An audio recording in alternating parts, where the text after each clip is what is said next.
I have to figure out how to make this video in like 20 minutes and I'm brain dead. You think I can do it? Hi everyone. Welcome back. My name is Carrie Jane. The purpose of this video is to make a contribution to my Christmas messages playlist, which I made to help someone out there who struggles during the holiday season, who feels alone, whether you're around people or not. I find that I feel really alone regardless. You can be in front, you have to have the right company, which is hard to do. Because your family is just whoever your family is. They're just people. And your friends are probably spending the holidays with their family. So this is, this is how it is. The holiday season is quite a challenge sometimes, but I'm here for you and I'm here to spend the day with you. So thank you so much for being here. I hope that you're okay and I'm thinking about you. I am exhausted. I have been exhausted for a long time. So most of the time I think I try to have a messages an actual message to give you, like something that I thought about that I want to really talk about and emphasize, but I do not have anything like that this year. So this is just going to be an update and this is just going to be a vlog. And I would really like to know all the details of your personal lives. That's, how things are going with you. I don't know if my camera is straight or not. I am working on a futon, so that looks a little bit better. Hi. As I said, I don't have a lot of time to film this, but I'm here. An immediate update for all of you is that the video on the 8 global year is out, so please check that out if you haven't yet. There's not a lot of views on it, so I just don't think anyone knows that it's there. But it's there. YouTube doesn't, I guess, show videos anymore to subscribers. I've had that happen to me too, actually. I have had recently, discovered that people I'm subscribed to, their videos don't show up in my feed anymore. I'm like, what the heck is going on? And I've had to unsubscribe and resubscribe to get it in my feed. So I think that YouTube just does a lot of weird algorithm stuff to the point where it's just gonna recommend you and give you videos that are based on God knows what. I think it's complicated. I don't think that I could generalize it, but it's weird, whatever it is. But anyway, yeah, the 8 video is out, so please check that out if you haven't done so already, And I'm just I guess I'll give you guys an update, right? Talk about where I'm at, how my 2023 was generally. I won't go into details and some goals that I have for this year. Some that might affect you, as in, what I'm able to produce on this channel. So it is relevant. It's relevant to metanoia. I'm overwhelmed. The years always go by fast, but I felt like I just went into a dark corner and didn't leave it the entire year. And now I have to just start doing stuff and start thinking, well, not really. I mean, for me, the 7-year, because I was in my personal year, so it affected me differently. It was very much along the vein of isolation and trying to figure things out and eventually getting to a place where I can just mentally wrap my head around certain things and be at peace with that. So that's really great about 2023. But also I would be fine with just throwing 2023 out in the garbage. I really don't.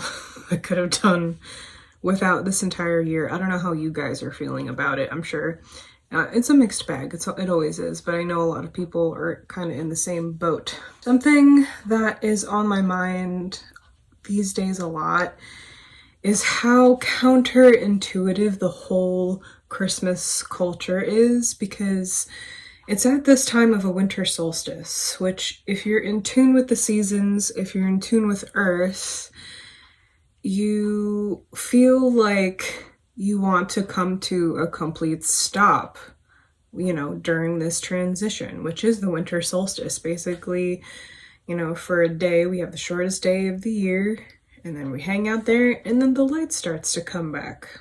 As the Earth makes its trajectory and starts turning back towards the sun, the northern hemisphere anyway, where we are, most of us, not all of us.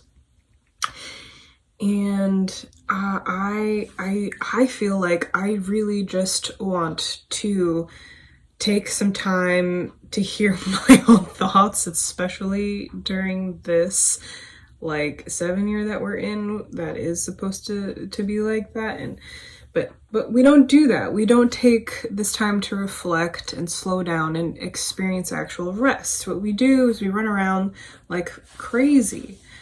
And we, you know, it's like we overbook ourselves with social activities and we have to get everything done in the shortest amount of time so that we can earn rest. That's what it's like for, you know, like in America anyway, where we're like vacation is just an idea, not something that we're taking advantage of. I gotta say, I feel forced. This holiday feels forced to me this year because I don't have the mental acuity to be present. Like my mind is, I feel very much somewhere else trying to process and, you know, like everything. But yeah, where am I at that right now? Where am I? That is a great question. Well, I guess I'll start with work. You know, work, I don't really talk about here because that has nothing to do with, you know, everything else that I'm doing here. But it does affect this to an extent, right? Because whenever I am working, I cannot really do anything here. So work is, my work anyway, is about to expire in July, or as of July of 2024. And it's a temporary position. And the positions in my field are like that. I don't work for companies, you know, I'm in natural resource management. So that's the realm of like universities and nonprofits and government agencies and things like that. I'm working currently in conservation. And if you're having a good impact on the environment, you're not working for a for-profit company, usually. It really depends, but that's the case most of the time.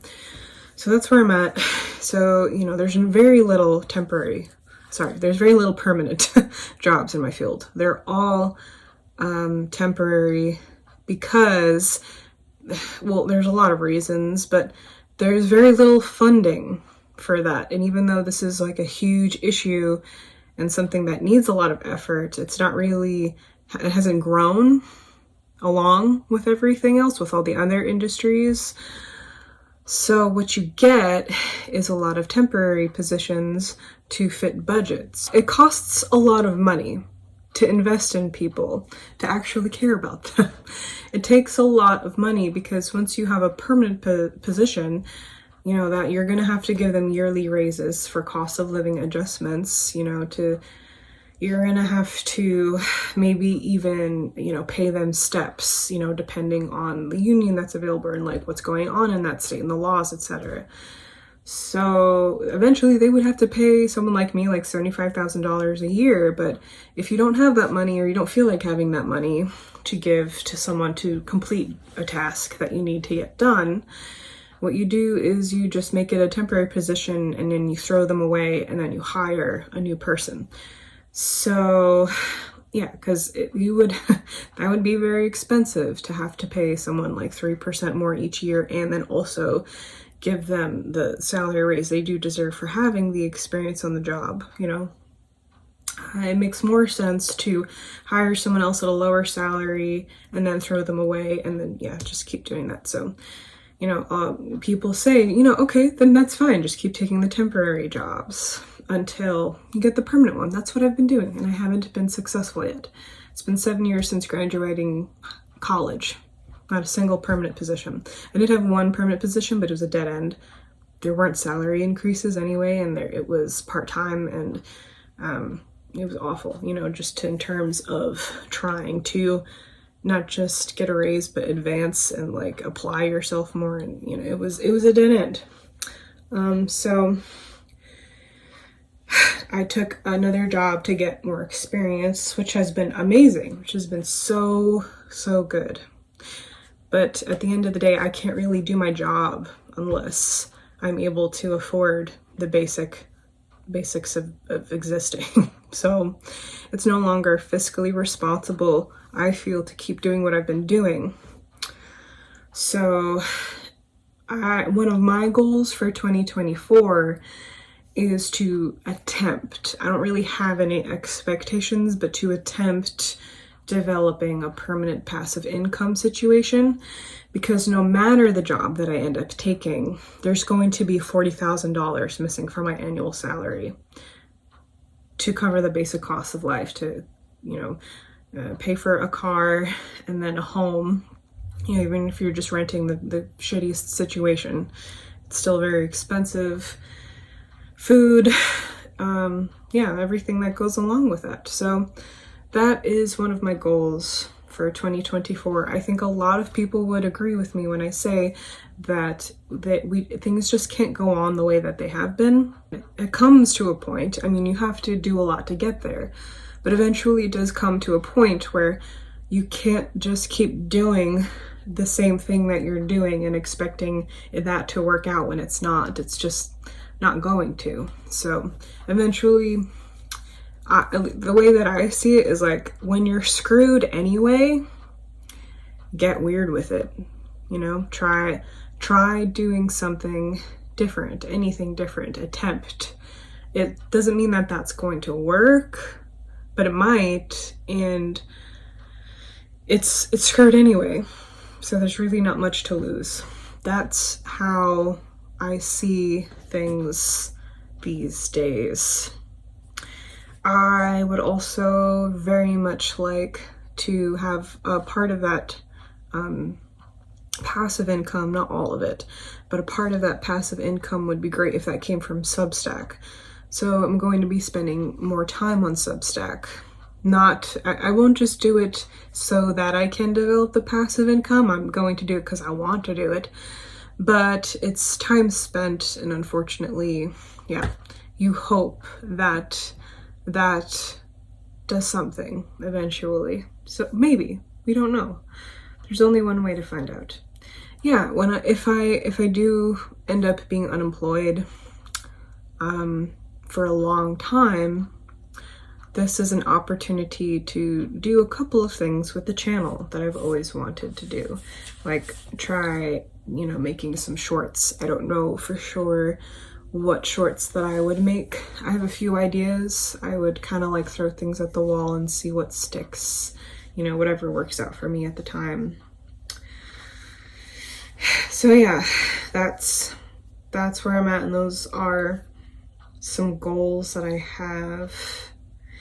And this, of course, will not really be in full effect until July. I am going to focus on, completing the job, making sure it gets done well until I leave. So that will take up most of my time. It's a very busy time of the year at my position from January to June. So I will be very busy. I very, very much want to make progress with my novel. I could not finish it this year with the time constraints that I have, but if I could make some decent progress to put me in a position where I could finish it very soon, as of 2025, that would be spectacular. I would really love to have that happen. And I have so many mixed emotions because there's so much uncertainty. I could be unemployed for 3 months, or I could be unemployed for like 3 years. And so there's the worry and trying to prepare for the worst. So I have been trying to just like save money as best I can and plan out every single detail of every single moment of my life to be prepared for the worst case scenario, which is, being unemployed for a very long time. Trying to figure out how to set myself up so that, I'm ready for at least the first 6 months. And of course, there's still such a level of uncertainty that's not worth all of my time, but it's still something that I am working on. And there is all that stress, but at the same time, there is the sense of relief that I'll get a break, and there's the sense of like also just wanting it to all be over, to know what it feels like to be a person again. I don't understand people liking the grind. I actually was having this conversation with someone recently, and based on my personal observations, because I know many people throughout either personally or like throughout my career, like who just love the grind. They're good at it and they don't know how to do anything else. And a lot of people are like that, especially in management. They love getting up at a certain time every day, very early in the morning, and then just work. And that's their life. That's like from start to finish their life. And me, as well as I'm sure a lot of other people, always found that to be very strange. I find that to be, I don't know what the right word is. Just, I don't get it, is the gist of it. And what I think happens is that, you know, once you get into that routine, for many people, it's like your brain is in a constant state of go and get and earn, and there is some kind of reward for that, and they get addicted to that reward, and they don't really, they kind of like close themselves off to other ways of existing. And when you're the donkey and the carrot, and that's just all that you're doing your whole life, your brain is never going to reach like certain meditative states that everyone says that is so good for us. You never really reach other kind of ways of perception as a result, because your brain doesn't know how to operate in any other way. So you never experience anything else other than that, and you don't know that there's anything else other than that. That's kind of a distant external observation that is generalized. Of course, every single person is going to be like a unique situation that creates that circumstance where they love the treadmill and never want to get off of it. They're like addicted to it. But I just think that's like not just sad, but a little scary. I think it's easy to manipulate a populace that's like that because they are addicted to that reward system, that immediate gratification that they get from whatever. And at the same time, so much of us, especially millennials and Gen Z, are turning away from that kind of lifestyle because there's no reward anymore. There's no, we recognize that we could do everything right, and some of us have, and still not have the security of a retirement or a home. We're doing, like, some of us are working ourselves to death, like to the point of sickness, depending on who you are and what your situation is, just to keep the roof over your head. So, yeah. A smart person realizes how unsustainable that is and how fiscally irresponsible that is too, because at the end of that, there's not very much left of yourself and you're still in jeopardy.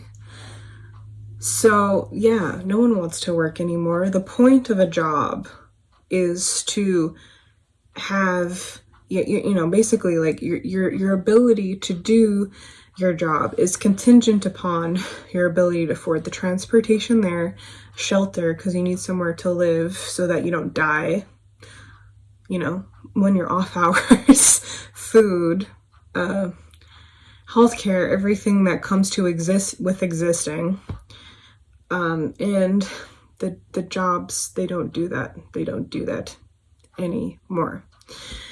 You have had to have been in a unique situation where you not only could work yourself into a higher paying position, but then also be lucky enough to have the job security to maintain that circumstance, which I know many people in computer science who can't find a job, all these jobs that were so, were just considered safe. There's always job openings for them. There's always stuff to apply to, and they pay decent, gone.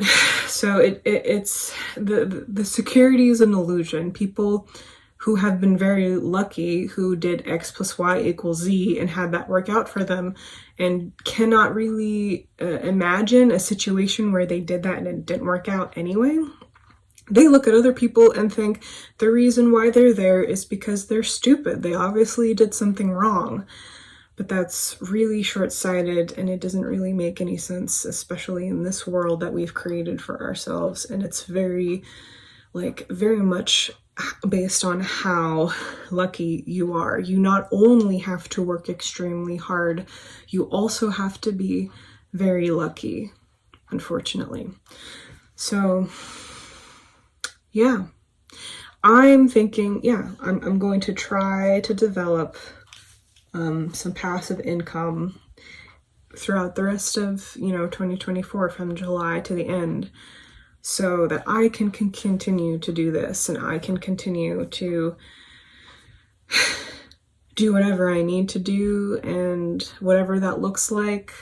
I'm not going to get attached to that, because that is counterproductive.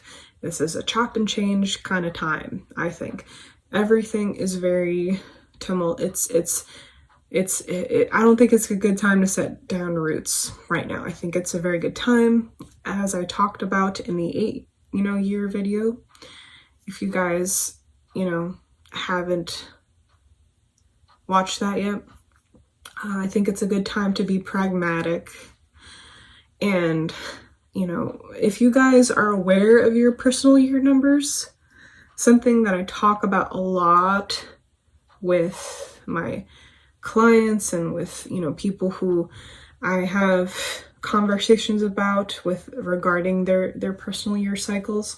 When you go into a 9 year, a part of that is learning how to let go of the outcome. And I think that should start kind of early too, even in the 8 year, learning how to let go of the outcome, so that, you're not putting yourself into a position where something could really work out very well, but you were very much kind of creating blockages along the way that you weren't aware of, So I think that is something that not only this year you should keep in mind, but for anyone who is watching this right now at any time at all,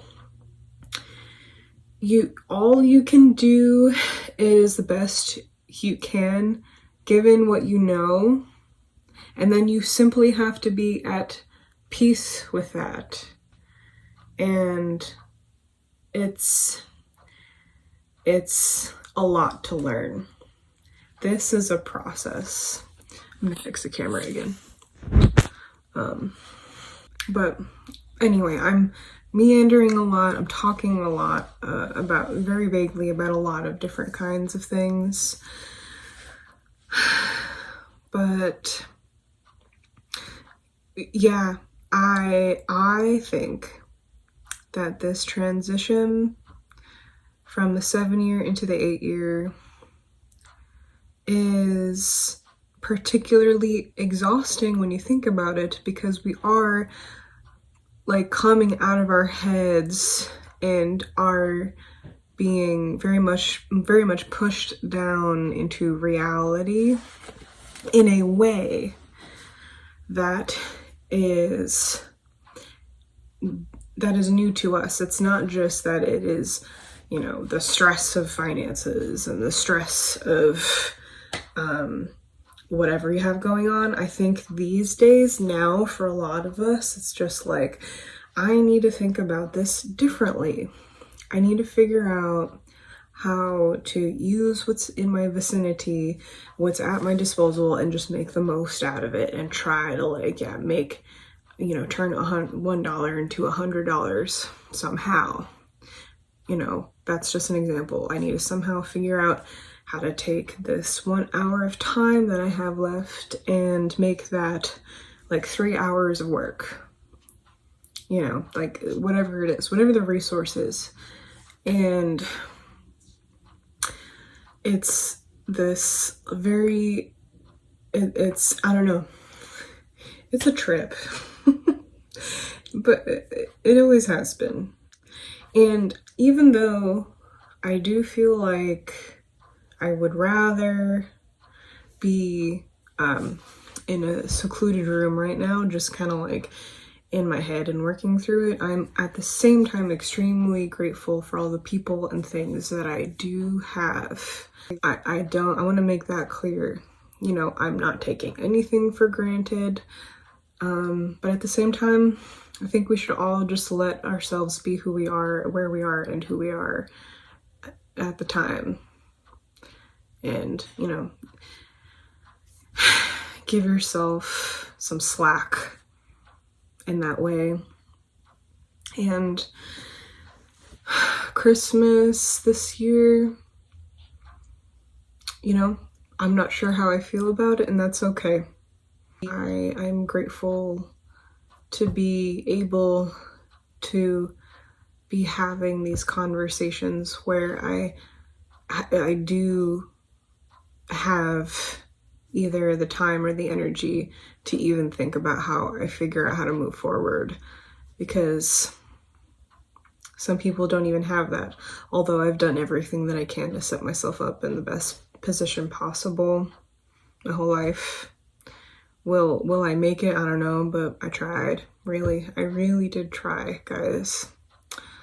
And I think that you can all relate to that. A lot of us tried really hard in whatever it was, whether it was, with like, practical stuff like job and finances, or we tried in a relationship, or we tried with our home situation, we tried at school, with our family members, we tried.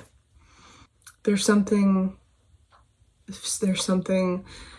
to be said for trying, regardless of where it got us. I know that I can make progress next year. Yes, I'm going to speak it into existence. Do it with me. I know that I'm going to have a successful year. I'm not going to get attached to what that looks like, but I know that I will find a way to get the money, and I will find a way to write the book, and I'm going to reach that person, that one person who really wants to read Metanoia, and I'm going to find the person that needs to hear my little stupid piece of advice on numerology. I'm going to find that person, I'm going to help them, and then I will pay my car insurance bill. Do it with me. Say it with me. I'm going to pay my car insurance bill. So I'm going to do it. I'm going to figure out a way to do it. Like I always have and always will. Okay. Do the thing. Anyway, I've been talking for a while now, so I think this video is done. But thank you all so much for spending this day with me, and I very much want to read your long comments about how your year was. And I want to read your long comments about some hopes that you have for next year, or how you are feeling about next year, So let me know. I care about you all, and I will see you all very soon. Take care.